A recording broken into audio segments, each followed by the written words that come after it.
Halo pemirsa, Anda menyaksikan Sinpo Dunia dengan sejumlah informasi dari Banjarnegara. Bersama saya Ayu Pratiwi, inilah Sinpo Dunia selengkapnya.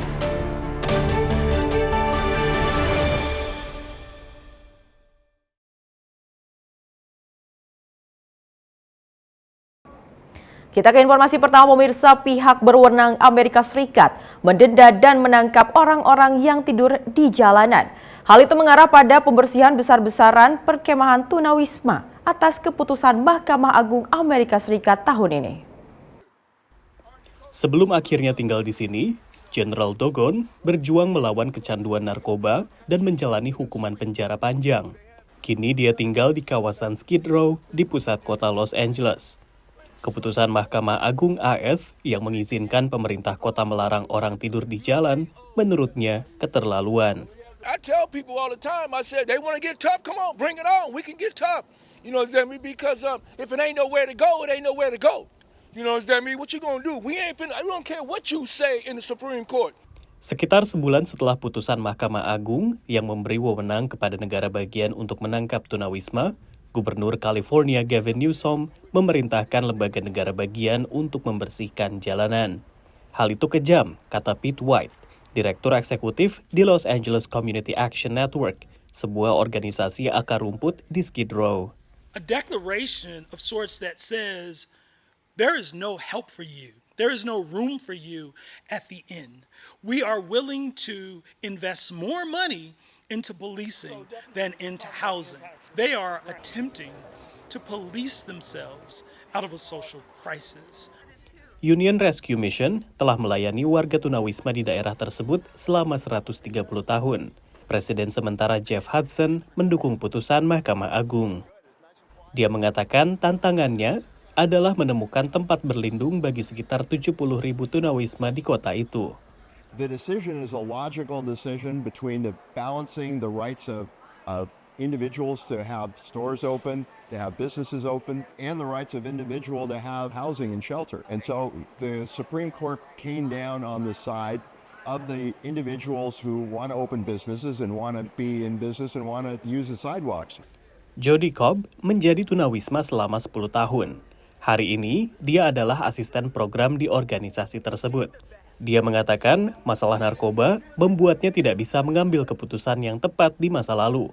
Dan razia di jalanan pada akhirnya malah membantunya. I was placed in mental institutions, court-ordered. I was placed into rehab, court-ordered. Even if it wasn't what I wanted to do, I know that being sewed into my life at that time.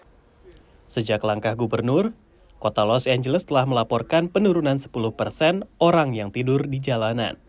Sementara San Francisco, yang dikenal luas memiliki populasi tunawisma, memiliki trotoar pertama yang bersih dalam beberapa dekade.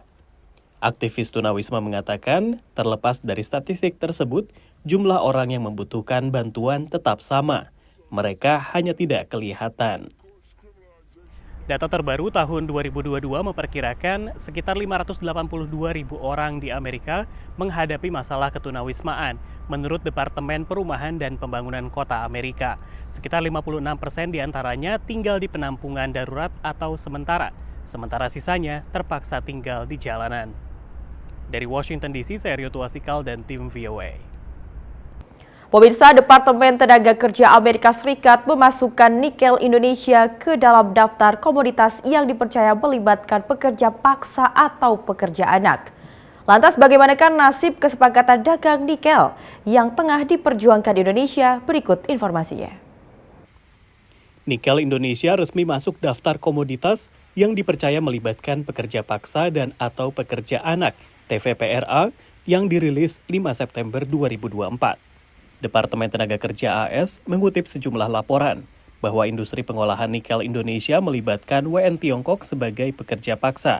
Mereka direkrut lewat penipuan, digaji lebih rendah dari kontrak, kerja lebih panjang, serta menerima kekerasan fisik dan verbal. Pengamat menilai daftar ini menjadi pukulan besar di saat Indonesia ingin menjual nikelnya ke pasar Amerika. I mean, it's a bit of a scarlet letter, to use a literary reference there. That now that this designation is in place, any discussion of a critical mineral specific free trade agreement with Indonesia is going to begin against a backdrop where the US government, the Department of Labor specifically, is on record as having alleged that the Indonesian nickel sector is pervaded by forced and/or child labor. Indonesia tengah berupaya menjalin kerjasama perdagangan bebas terbatas atau Limited Free Trade Agreement dengan Amerika. Indonesia ingin nikel dari tanah air masuk pasar mobil listrik Amerika yang tengah mendapat insentif pajak dari Undang-Undang Pengurangan Inflasi AS. Namun laporan demi laporan menguak, industri nikel Indonesia dibayangi pengaruh Tiongkok, masalah tenaga kerja, dan kerusakan lingkungan. Hal ini bahkan membuat perjanjian perdagangan mendapat perlawanan di Kongres. Riset University of Oxford menunjukkan bahwa komoditas yang masuk ke dalam daftar TVPRA mengalami penurunan impor ke Amerika Serikat mencapai 17%. Penurunan ini terjadi signifikan dalam produk-produk manufaktur, namun tidak signifikan dalam produk pertanian maupun tambang. Masuknya nikel Indonesia dalam daftar ini dianggap pengamat sebagai tekanan untuk Indonesia. Selama ini kan kita sudah melihat berbagai laporan, mungkin lebih banyak di media, dan mungkin lebih banyak datang dari berbagai civil society, tetapi responnya pun mungkin masih terbatas. Jadi harapannya dengan masuk ke list ini, kita sudah setidaknya masuk ke dalam berbicara antara government to government, sehingga ada sebuah titik eskalasi yang lebih tinggi. Meski begitu, kedua analis sepakat bahwa perjanjian dagang bebas terbatas AS Indonesia belum sirna.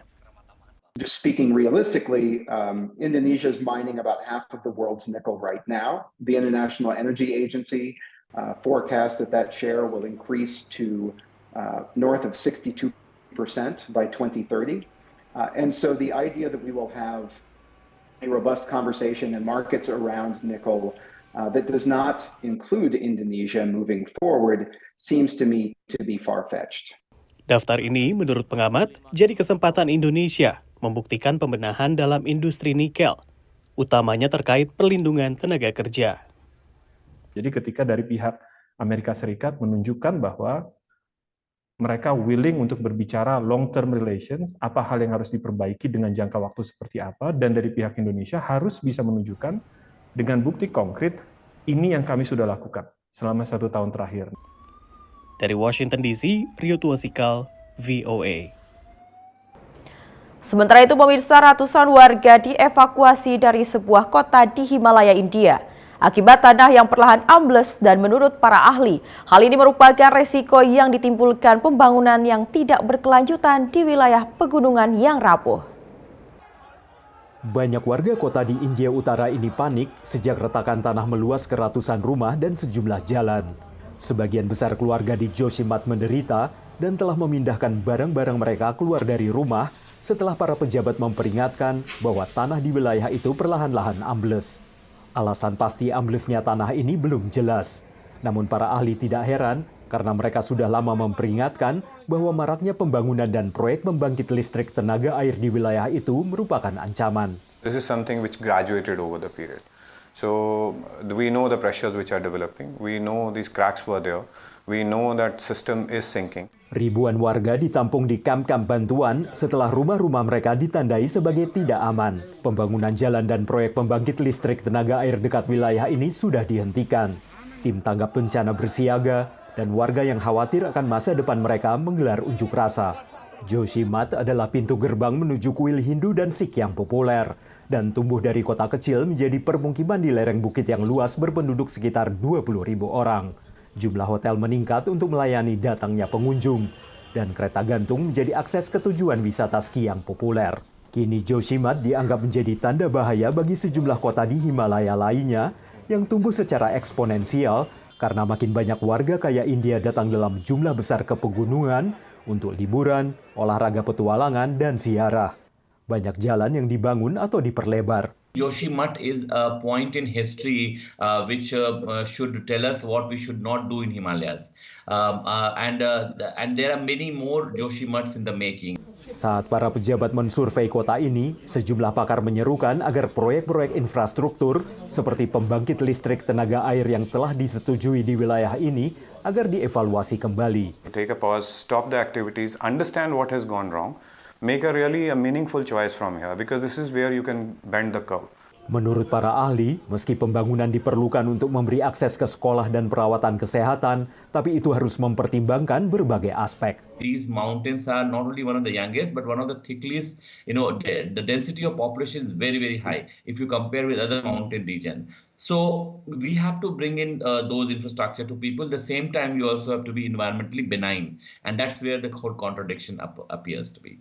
Menurut pihak berwenang India, menyelamatkan nyawa adalah prioritas pertama mereka. Namun bagi warga setempat, kekhawatiran jangka panjang mereka adalah apakah bila tanah di Josema terus ambles, maka mereka harus meninggalkan rumah-rumah mereka untuk selamanya. Dari Arlington, Virginia, saya Helmi Yohanes dan tim VOA. Kita beralih ke informasi selanjutnya, pemirsa. Tren musik belakangan tak lagi diunduh atau didengar lewat live streaming. Banyak konsumen yang merindukan kembali musik yang bisa dikoleksi dan disentuh, sehingga album lagu dalam bentuk kaset kembali populer di Amerika Serikat. Toko musik di Washington DC ini telah berdiri hampir 2 dekade dan telah menyaksikan pasang surut industri musik. Belakangan bukan hanya piringan hitam vinyl yang diburu konsumen, tapi ada bagian khusus toko menjual kaset audio. Cassettes started picking up in the last 2 years maybe. I used to sell like one a month, and now I'm selling them almost every day. Kaset mengalami comeback secara nasional di Amerika Serikat. Menurut konsultan industri hiburan Luminate, selama tahun 2023, lebih dari 430.000 kaset dijual di Amerika. Ini 5 kali lipat penjualan kaset pada 2014. Pergeseran sebagian konsumen AS dari konsumsi musik secara digital ke konsumsi musik dalam format fisik terjadi dalam beberapa tahun terakhir ini. Pada 2022 misalnya, penjualan total piringan hitam vinyl akhirnya melampaui penjualan total CD. Dan ini terjadi untuk pertama kalinya sejak 1980-an. Banyak konsumen ingin mengkonsumsi musik dalam bentuk fisik sehingga bisa dikoleksi dan juga dipajang, seperti layaknya koleksi-koleksi lainnya. Sementara musik dalam bentuk analog juga memiliki kualitas sendiri. Berbeda dari musik yang diunduh atau didengarkan lewat layanan streaming. In terms of like picking and selecting what I like in a specific album, etc. And so what I like mostly about vinyls is like being able to like enjoy the full thing. Kaset justru populer di antara Gen Z, kelompok orang muda yang lahir pada akhir tahun 1990-an dan sesudahnya. It's mainly younger right now for cassettes. I mean, some older folks that still have cassette, maybe a cassette player or one in their car. I see that a little bit, but it's mainly kids. Pembeli bisa mendapatkan pemain kaset masa lalu di toko online seperti eBay. Dengan menyaksikan video di YouTube, mereka bisa belajar cara manual merewind kaset atau merekam mixtape sendiri. Bartholomew Joyce adalah musisi yang merekam musiknya sendiri di atas pita kaset. People are just curious about it. It's a medium that if you grow up in the past 20 years, you're not going to encounter. And so there's something about it being vintage and in the past that's exciting. Merespons tren baru ini, Dua Lipa, Taylor Swift, dan Ariana Grande juga merilis album dalam format kaset. Menurut penyanyi Inggris Mary Spender, demam kaset adalah kelanjutan demam piringan hitam belakangan. It was just something to offer my fans that was physical, something to hold on to, collect, display, as well as listen to. Menurut pantauan majalah Billboard, kaset paling laku sepanjang 2023 adalah lagu film Guardians of the Galaxy, disusul album Taylor Swift. Dari Washington DC, Nova Purwadi dan tim VOA. Terima kasih masih bersama kami dalam Sinpo Dunia. Pemirsa, puluhan peternakan sapi perah di belasan negara bagian Amerika melaporkan kasus flu burung.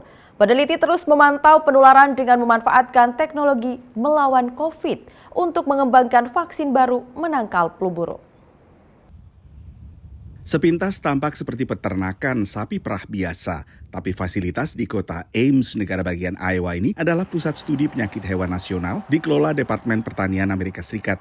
Fokus penelitian belakangan ini adalah flu burung H5N1. This avian influenza virus, which would normally stay in birds, has gone into more than 20 different mammalian species, more than 100 times in 2 years. So this group of viruses don't know exactly what it is, but it has the capacity to cross the species boundary. And in this case, it crossed from wild birds into dairy cattle, and then because of agricultural animal movement, it has really spread through the dairy cattle industry. Peneliti melihat respons kekebalan tubuh sapi melawan virus flu burung. We do not know nearly enough about how this virus is transmitted among animals. That's why what we're doing right now is really important. So we are evaluating the spread on milking equipment, but then we definitely need to consider some other avenues too. So kind of more of a traditional commingling, what happens. Vaksinasi melawan flu burung telah lama dikembangkan untuk unggas, tapi tidak untuk sapi. The risk to humans is low, but it's certainly not zero. And the more opportunity we give this virus to grow in different hosts, to be subjected to different environments, this is a virus, this is a flu virus. What do viruses do best? They change. Tapi pelajaran dari pandemi virus corona COVID-19 juga digunakan untuk mencegah penularan H5N1 kepada non-unggas. Peneliti mengembangkan vaksin RNA duta, mirip vaksin Moderna. Were actually to use that same technology that was used essentially to make a COVID vaccine, but instead of it expressing the SARS coronavirus antigens, it was expressing flu antigens. Vaksin RNA duta ini telah berhasil diuji coba ke satwa lainnya dan baru dicoba pada sapi. So we vaccinated 10 calves, 5 at a lower dose and 5 at a higher dose. And the first question we had was just whether their vaccine would immunize the cattle as a species, because no one had tested it in bovine before. The vaccination phase is over. We're looking for those immune responses to the mRNA vaccine now. Selain vaksin yang tengah diteliti di Iowa, Departemen Pertanian Amerika Serikat mencatat ada sekitar 24 perusahaan yang sedang mengembangkan vaksin flu burung untuk digunakan terhadap sapi ternak. Tapi pengembangan vaksin ini memerlukan waktu beberapa bulan atau bahkan beberapa tahun lagi. Dari Washington DC, saya Nova Purwadi dan tim VOA. Sementara itu pemirsa, sebuah perusahaan asal Spanyol yang bergerak di bidang robot pertanian membantu para petani California untuk melakukan panen stroberi. Juan Bravo menciptakan sebuah robot yang dapat memanen stroberi dengan mulus. Memanfaatkan sensor dan kamera, robot ini menganalisis tingkat kematangan setiap buah stroberi dan memprogram gerakan lengan robot untuk memotong batangnya tanpa mengganggu buah yang belum terlalu matang. They ripe from the bottom to the top. So the tip of the bottom becomes red while the other part of the strawberry is still green and is going up. So we measure what part of the strawberry is in red and what is still remaining in green. We typically want about 90% red, 10% green. That is a perfect moment for harvest. Robot ini rata-rata memotong satu buah stroberi setiap 10 detik. Selama 3 hari, mesin ini dapat memanen 8 hektar kebun stroberi. We don't want to touch the skin of the strawberry, never.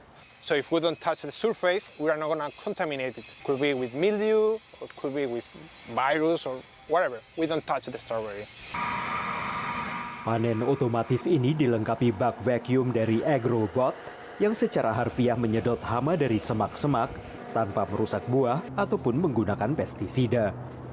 Robot ini tidak akan kepanasan atau kelelahan dan tidak mengambil alih pekerjaan manusia, menurut Matt Conroy, manajer distrik sebuah perusahaan buah dan sayuran lokal. As an industry, we are short on people. I have a hole roughly 15 to 20% every year that I need that many more people. It's not a matter of displacing people, it's a matter of filling in the holes and the gaps to where we don't have enough people to do the jobs. Matt mengatakan ia berharap ada lagi robot agro yang dimodifikasi untuk membantu memanen tanaman lain juga. Dari Arlington, Virginia, saya Helmi Yohanes dan tim VOA.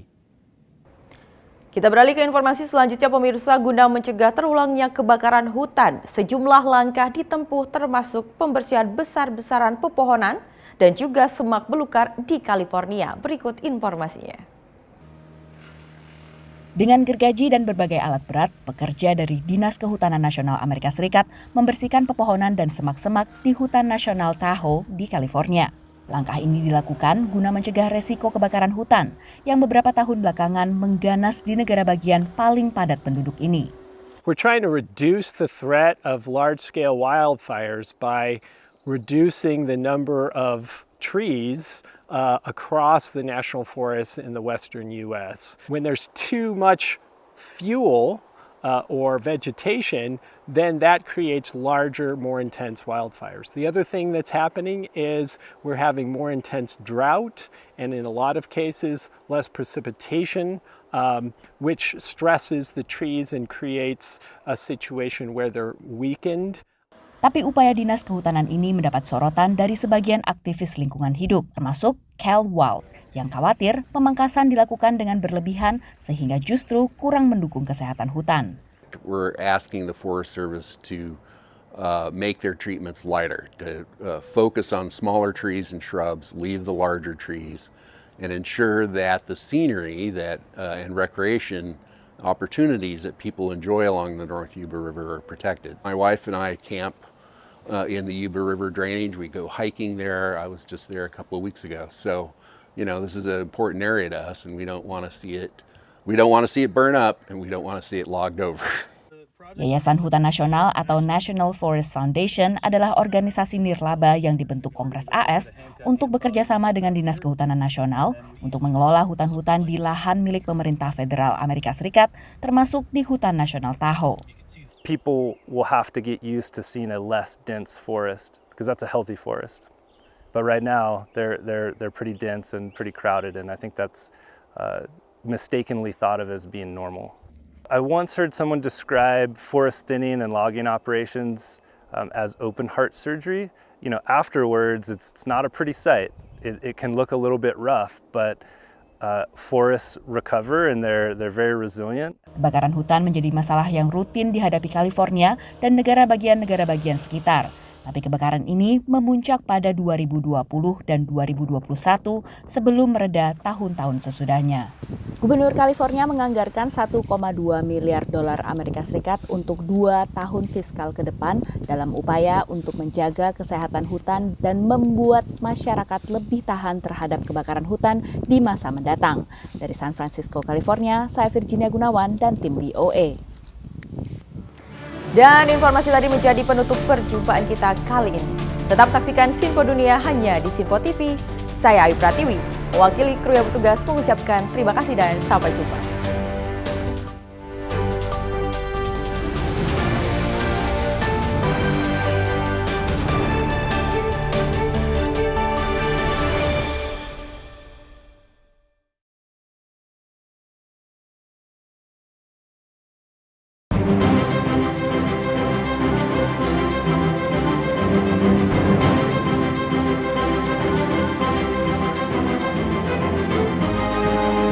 Sinpo TV, News, Sport, Entertainment.